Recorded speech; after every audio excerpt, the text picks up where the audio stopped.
सरकारी शटडाउनका कारण कोलम्बस अन्तर्राष्ट्रिय विमानस्थलमा सयौं उडान ढिला, दर्जनौं रद्द। संघीय सरकारको शटडाउनका कारण कोलम्बस स्थित जोन ग्लेन अन्तर्राष्ट्रिय विमानस्थलमा सयौं उडानहरू ढिला भएका छन् भने दर्जनौं उडान रद्द गरिएको छ। सामान्यतया छिटो र विश्वसनीय सेवा प्रदान गर्ने यो विमानस्थल पछिल्ला केही दिन यता यात्रुहरूको भिड, लामो प्रतीक्षा र उडान तालिका परिवर्तनले अव्यवस्थित बनेको छ। फ्लाइट अवेयरका अनुसार शुक्रबार 75 उडान ढिला भएको थियो र 5 रद्द भएको थियो। शनिबार 77 ढिला र 30 रद्द भएको थियो भने आइतबार 171 ढिला भएको थियो र 25 रद्द गरिएको थियो। सोमबार 119 ढिला र 17 रद्द गरिएको थियो। मंगलबार 63 वटा उडान ढिला भएको थियो भने 8 वटा रद्द भएको थियो। त्यस्तै बुधबार 7 उडान रद्द र 5 ढिला भएको समाचार छ।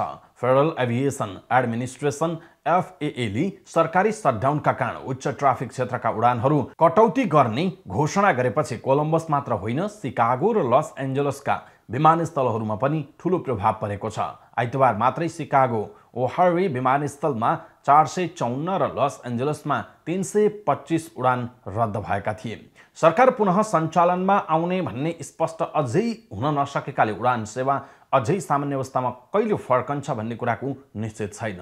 विमानस्थल प्रशासनले यात्रुहरूलाई आफ्नो एयरलाइन्सबाट प्रत्यक्ष सूचना लिन र वैकल्पिक यात्राको योजना बनाएर तयार बनाएर राख्न अनुरोध पनि